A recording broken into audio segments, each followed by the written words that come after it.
The Adventures of the All-Guardsmen Party, Chapter 2, Guardsmen and Pilgrims.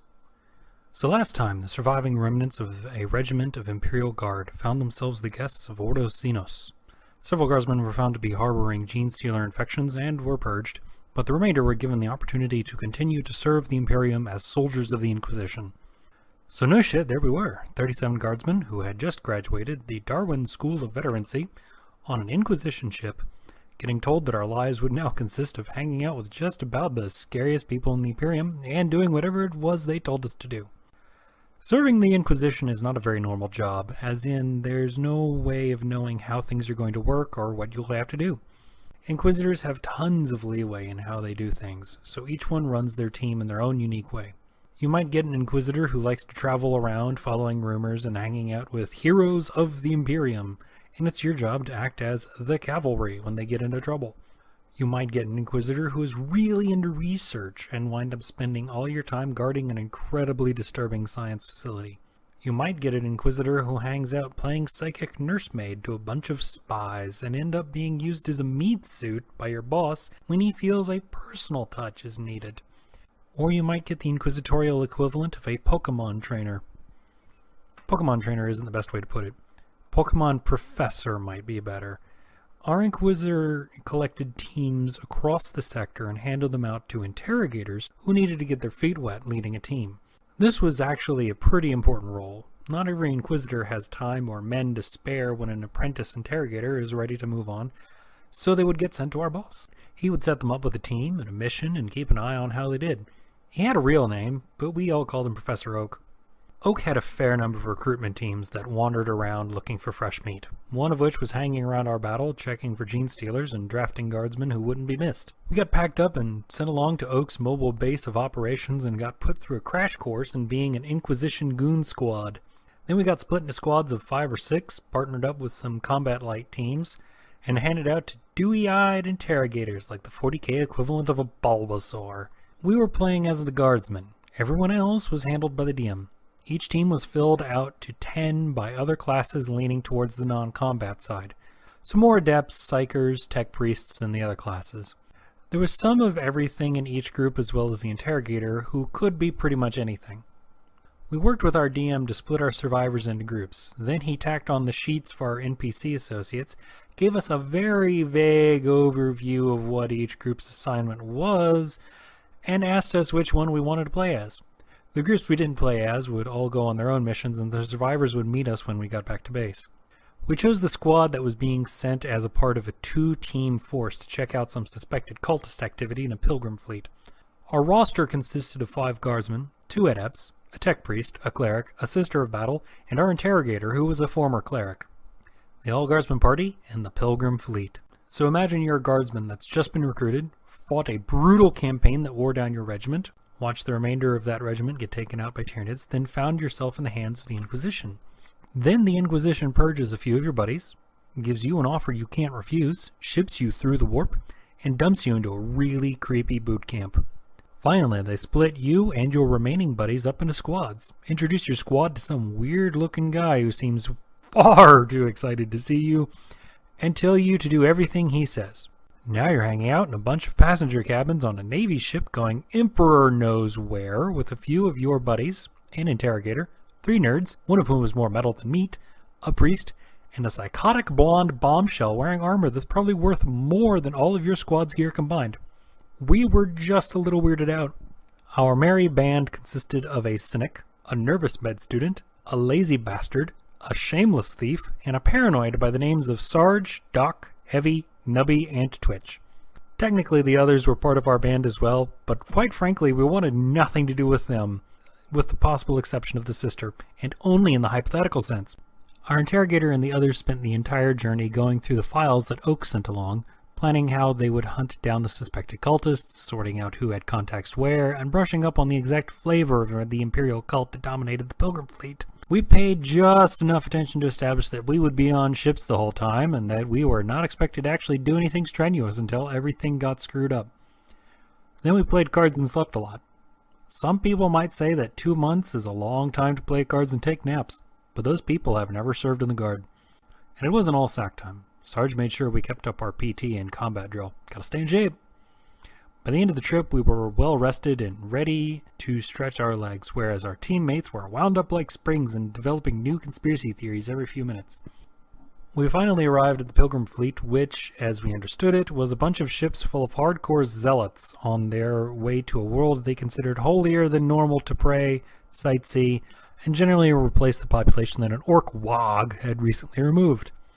They had some sort of deal with the ecclesiarchy to provide extra transports and fleet escorts, so it was basically just an imperial colonization fleet, except everyone was just a teeny tiny bit crazier than usual. They were hanging out in orbit around a hive world, refueling, refitting, and gathering more pilgrims. The nerds and nuts, as we called them outside of their hearing, were pretty sure that a chaos cult had infiltrated during either this stop or a previous one, and was planning something very evil. Probably something to do with Geller fields, or demons, or plagues, or heresy. We operated on the assumption that they would tell us when they figured it out. Anyhow, our ship joined the fleet escort and a bunch of voxing and liaising started. Our job was generally pretty simple. We were there to stand guard, look menacing, and always be ready to kick some ass. If the boss went somewhere official, we'd slap an inquisitorial badge on and flank him like good little goons. If the boss went somewhere unofficial, we'd leave the badge off and slouch a little. Truly, we were the masters of disguise. Whenever the nerds and nuts took shuttle trips to look up leads or meet contacts, at least one of us would tag along to watch their back or be on hand in case of emergency. Except when the sister visited other sororitas. We weren't invited on those trips for some reason. When we weren't on duty, we each had our own little pastimes. Sarge would worry about what insanity our superiors were planning, while Doc would read his beginner's guide to medicine, and heavy slept. Nubby would wander around looking for small objects no one would miss. He did this while on duty, too. And Twitch would obsessively craft tripwire traps and drink recaf. Twitch and Nubby didn't exactly endear themselves to the locals, but supply and perimeter defense are important parts of being a guard, so we didn't mind. Things were going pretty well for us. No one was shooting at us, the rations were good, and it didn't rain on us when we stood guard, and no one outside of our team yelled at us to do stuff. Occasionally we'd have to make a show of force or beat the shit out of someone who tried to mug one of our nerds, but generally things were pretty quiet. The most excitement we had in those first few weeks was when our cleric got in a religious debate, and Sarge had to pistol whip the other debater until they put down the flamer. Eventually they must have figured something out, because we all rebased to a single pilgrim ship and made ourselves the guests of the captain. While everyone else was running around saying things like, "The game is afoot," and "We almost have them," and "I can practically smell them," Sarge had us gear up and get ready for everything to go ploin-shaped. The cavalcade of screw-ups started with one of our nerds finding a chaos tome and a collection of holy relics, and immediately deciding that it was his inquisitorial duty to find out exactly what flavor of soul-destroying evil it was. By reading it. Unfortunately, Nubby was currently on babysitting duty and was not experienced enough to know that the correct response to someone doing this was to hit them until they stopped being stupid. Instead, he called for backup, which is a pretty good response in any case, while he kept the priest who owned the relic collection covered. By the time backup arrived, the adept was giggling and speaking backwards. Backup consisted of Heavy and Twitch, as well as, unfortunately, the other adept and the cogboy. The two sane-ish nerds decided the correct response was to try and take the book away from the gibbering adept and started chasing him around the room. Since neither the adepts nor the tech priest were very athletic, the chase looked a lot more like a bunch of nerdy kids trying to play tag than Inquisition agents pursuing a heretical artifact. None of us felt comfortable taking the initiative here, so we all just covered the doors to make sure no one entered or exited and stood there watching the demented game of keep away. Then the gibbering adept finished the spell he had apparently been reciting, and a minor demon manifested. This galvanized us nicely, and all three of us started pouring las fire into the thing before it could do anything. Unfortunately, the priest we'd been covering took the chance to run for it, and then the gibbering adept followed him out the open door. Then both our nerds gave chase, and now all four were running through a room full of pilgrims. The priest was screaming about heretics and demons, the adept was screaming about the glory of chaos, the nerds were still trying to wrestle the book away. The pilgrims mobbed the insane adept and tore him and the book apart in seconds, and then started chasing the nerds with similar intent. The cogboy apparently took charge and decided that not being torn to pieces was the better part of valor. Then he concluded that the safest place to hide from a mob of maddened imperial zealots was with the tech priests who kept the ship running. The nerds ran all the way to the ship's engine room with a steadily growing mob at their heels baying for blood. Tech priests let them in and closed the door behind them, but the mob refused to disperse and settled in to siege them out. Meanwhile, the heroic guardsmen shot the minor demon until it stopped moving, then stomped on it till it stopped being solid. That done, we went to check on the runners and saw the mob chase them out. This was above our pay grade, so we decided to kick the problem upstairs and fort it up while we waited for further orders. Eventually, our cleric and sister arrived with Sarge and Doc in tow, and the boss voxed us all. We gave our report, the nerds were voxed and gave theirs. Then the boss gave us our orders. Us guardsmen were to secure the relics and demon remains. The nuts were sent to talk to the Pilgrims leadership to get the mob dispersed, and the boss would talk to the captain and get some support sent down. This sounded like a pretty good plan, but by this point we'd started to suspect that we were the only competent people on the team. What happened next proved us right. Our interrogator marched up to the captain of an imperial vessel, a man who could trace his family's command of the ship back to the founding of the sector, and started giving him orders. This did not go over well.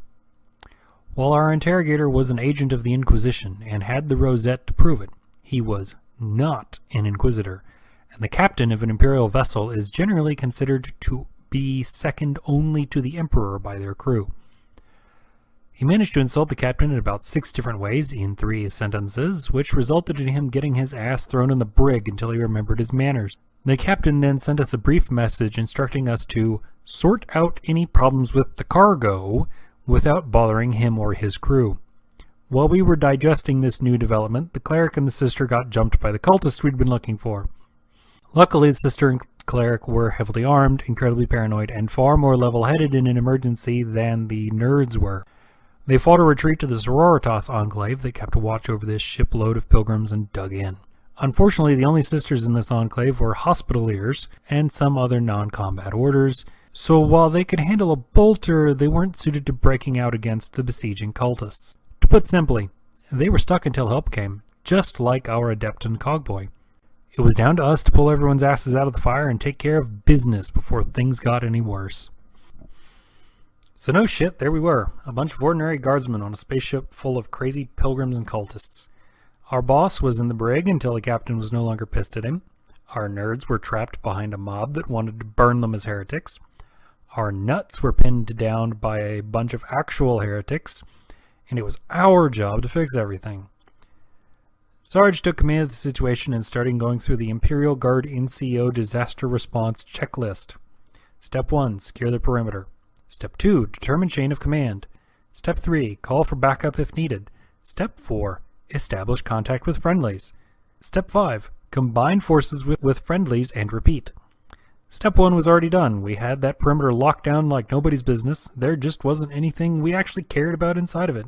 Step 2 was a bit trickier because we were still in Vox contact with the nerds and nuts, and we didn't trust them to tie their shoes, much less lead an op.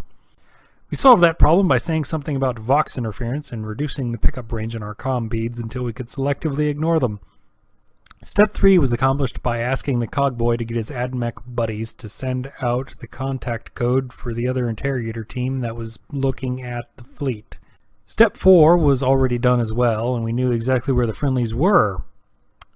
There was just a bunch of armed cultists and an angry mob between us and them. All that was left was to get cracking on Step 5. We decided that all things considered, the cleric and sister could use our help more, and would provide more help in return, so we went for them first. Also, they were holed up with a bunch of hot nurses as opposed to creepy machine men. Unfortunately, we still had our orders not to let anyone touch the demon goo or look for evil books. We either had to split up, which was stupid, or wait for reinforcements, which wouldn't be coming for a while, or use our initiative. So we tossed an incendiary grenade into the room and locked the doors and went to go rescue some hot nurses. Unsurprisingly, the cultists had set up an outer perimeter to keep out any reinforcements, so after we established where they were, we fell back and started looking for other options. Nubby put forward the idea that the Pilgrims seemed inclined to mob heretics, and these were definitely heretics, and why charge a fortified position when you can get someone else to do it for you? So Sarge found the nearest chapel and made a heroic speech about how the hot nuns needed our help and would probably be really grateful. Suddenly we had our very own mob of zealots. The attack went more or less perfectly. The mob charged in from 2 directions, and after the cultists started mowing them down, we came in from a 3rd. We cut into their flank like the pros we were, suppressing, advancing, and flushing like only a squad of guardsmen can. When we started to hit the cultists covering the Sororitas enclave, the sister and the cleric saw their chance and pushed forward to meet us, crushing the last of the resistance. Unfortunately, the second we rescued them, the sister and the cleric started giving orders. Command of the zealots was taken from us, and the entire mob was redirected towards the section of ship where the cultists came from. Perforce, we tagged along, but none of us were exactly keen to be taking orders again, especially since the sister's plan seemed to consist of get 'em. So while the sister and the cleric led the mob straight into a well-prepared enemy position, we appointed ourselves as the Hospitaliers' guards. Our squad hung around at the rear of the charge and helped the saner sisters pick up the wounded while we watched for flankers and waited for the shit to hit the fan. We fully expected the mob's suicidal rush to fail. A lightly armored force trying to press through a choke point into a fortified enemy position wasn't going to work no matter how high their morale was. We weren't prepared for just how hard it failed, though. The cultists had not only set up a very nice kill zone at the single entry point to their cargo bay, they had also set up all sorts of runes and circles in the kill zone. The wave of bodies attack resulted in a whole lot of people dying right on top of these runes, which immediately started glowing and doing warpy stuff. By the time the mob lost heart and started to retreat, the cargo bay was practically filled with lesser demons. We took the reverse in the flow of bodies as our cue to move forward and lay down more covering fire. Luckily, the demons were equal opportunity warp monsters. They spent as much time attacking each other, and the cultists as chasing down the last of our pilgrim mob and its 2 erstwhile leaders. Between the demons' lack of coordination and our covering fire, the 2 nutters managed to hobble most of the way back to our position. Most of us wanted to leave them there, but Doc sprinted out and dragged them the rest of the way to our lines and back to the Hospitaliers. Between the 2 of them, they had about 3 functional limbs, and Doc spent the next few hours with the sisters patching them up. At this point, Sarge reassumed command and decided that containment and waiting for reinforcements was the best of the available options. So we fell back around the corner, set up a barricade and heavy stubber, then settled in for the long haul. After a while, the demons ran out of cultists to eat and started to poke their noses around the corner, and were promptly shot in the face. This was old hat for us, really. We could defend a barricade in our sleep, literally in Heavy's case, and after a few initial rushes, the demons didn't really seem that keen on leaving their cargo bay. We all fell into our usual roles and routines from the guard. Twitch stared to the edge of the kill zone and fired whenever he thought something might be moving, while Heavy went to sleep sitting up with his eyes open and a finger on the trigger. Behind the barricade, Sarge went around yelling at people and worrying. Debbie went off to acquire supplies, and Doc made eyes at one of the Hospitaliers while they were both elbow deep in the cleric's guts. After a few hours of light trench duty, which was actually quite nice all things considered, our backup arrived. The second interrogators team, who had been doing Emperor knows what all this time, showed up at our barricade and Sarge explained the situation. Once again, command was handed off, but luckily the new interrogator decided to leave Sarge in charge of the barricade while he went to talk to the captain and convince him not to just void our section of the ship. Our little troop had been reinforced to 10 guardsmen, 2 psychers, and another damned cleric, so Sarge decided it was time to be proactive. Sarge wasn't happy to have another cleric around, and none of us wanted anything to do with the 2 psychers, so the cleric was put in charge of keeping them as far away from us as possible. That taken care of, a plan of attack was quickly formed and a pair of grenade launchers were scrounged up from the other team's arsenal and Nubby's collection. We started a walking barrage up the hallway, then slowly advanced our entire barricade until it was at the edge of the cargo bay. This wasn't exactly the fastest way to clear out a demon infestation, but it was definitely the safest. Not a single one of them managed to get within biting range of us. Once we were to the edge of the bay, we just sat there and shot nades into it until we ran out, which took quite a while since Nubby could acquire a surprisingly large amount of stuff. Eventually the launchers ran dry and it was time to clear the cargo bay the old-fashioned way, but the nades had done their job wonderfully. There wasn't really any cover left in the bay at all, so as long as we advanced slowly and carefully, it was pretty easy to mow down the few remaining demons before they got close. All in all, it went pretty well, except for the big glowing shield thing at the back of the bay. The shield was big and glowy and evil looking. We could sort of make out the remaining cultists inside of it doing cultisty things, but we had no desire to get close to it. Quite aside from its appearance, there were quite a few corpses near it that looked like they had been turned inside out. We scientifically examined the shield for a while, which is to say we shot it with every type of weapon we had sitting around, but nothing even dented it. Eventually we gave up and Sarge voxed the replacement interrogator and the 2 adepts with him for advice.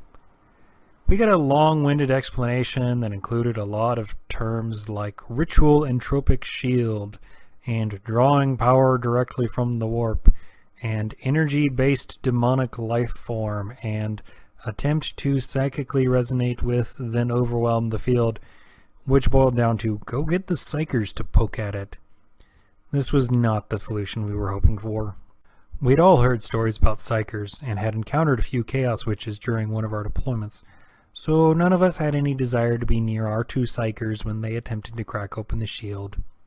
With the exception of Sarge, the cleric, and the other squad's leader, we all fell back as far as we could, then got ready for a shitstorm. It didn't take long. Within a few seconds of the psychers walking towards the shield and getting all glowy, everything went wrong. The first psyker started screaming and was suddenly surrounded by a torrential downpour of blood. Then the second psyker started growing wings and horns. We all promptly opened fire on the possessed psyker and quickly reduced him to a thoroughly charred corpse, while Sarge decked the first psyker and dragged him back to our barricade.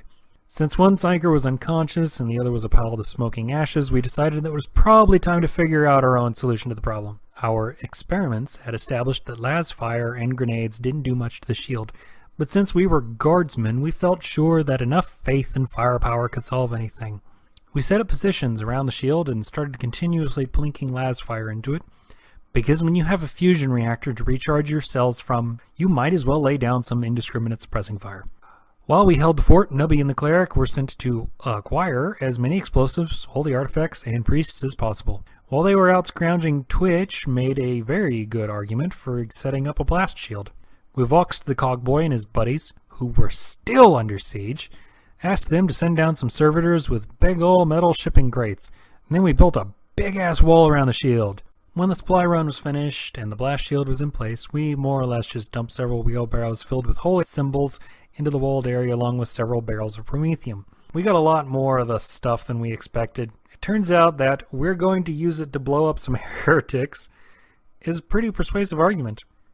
After that, we got the priests to bless all the explosives we could scrounge. We weren't sure it would help, but it certainly couldn't hurt, and it let them feel useful. We tossed the holy munitions into the blast area as well and had Twitch set up the detonators. Then we got as far back as we could, ran a 10-second timer on the explosives, and ran like hell.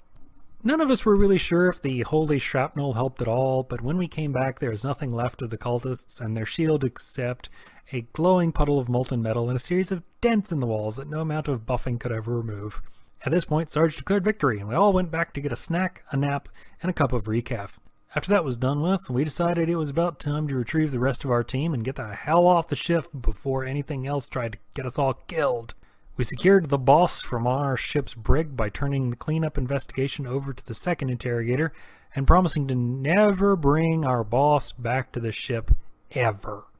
While he was escorted to the shuttle, we chatted with some of the priests who helped us make our giant holy hand grenade and got them to smooth things over for us to get our adept and cogboy back.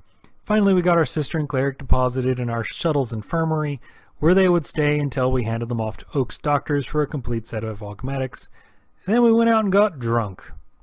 We enjoyed a night of drinking with our friends from the other team, as well as a few of the more helpful pilgrim priests and our surviving nerds. The high point of this was us all giving Doc shit for being hung up on one of the hospitaliers, then hauling his drunk ass down to their enclave and getting him to declare his undying love for her and her dexterous hands and perfect stitching.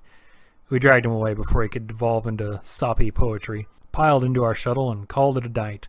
By the time we all woke back up, we were docked with another Navy transport and on our way back to the ISS Pokemon Center. The trip back was almost exactly the same as the trip out, except we hung out with the cogboy a little more and Doc was kept busy. The tech priest had been damn handy working with the ship's admech and handling our communications, so we were promoting him to the rank of Cog Bro, and he was welcome in our quarters. Doc had a pretty stressful trip. It was his job to keep the sister and cleric alive until they could be handed off to Oak's medical teams, but he'd never had proper medical training. Just a crash course in field aid and meatball surgery. The ship's surgeons could have helped, but the interrogator refused to ask the captain for their help for some reason, so Doc crouched open his medical books and did the best he could. They lived. Mostly. When we finally got back to the Inquisitor's ship, we immediately went out and found the other survivors from our regiment.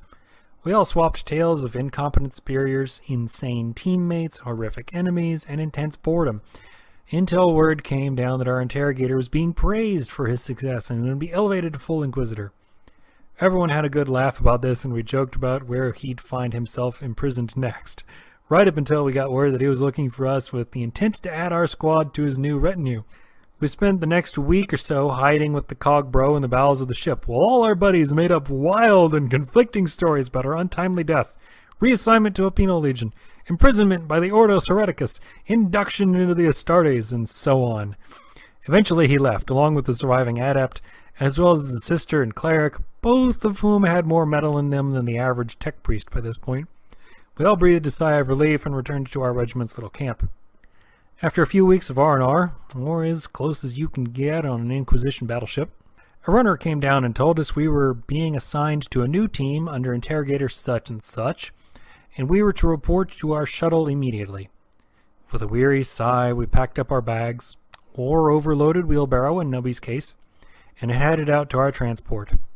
When we got to the shuttle, the pilot helpfully informed us that the interrogator, his 2 assistants, and his 3 psychers were already aboard.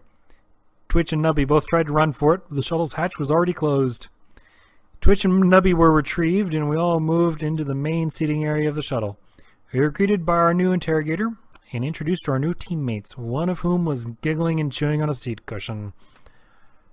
As we stared in horror, the interrogator gave us a quick briefing, explaining that we had been assigned to go out and find why a world hadn't been supplying psychers to the black ships. We did not have a good feeling about this.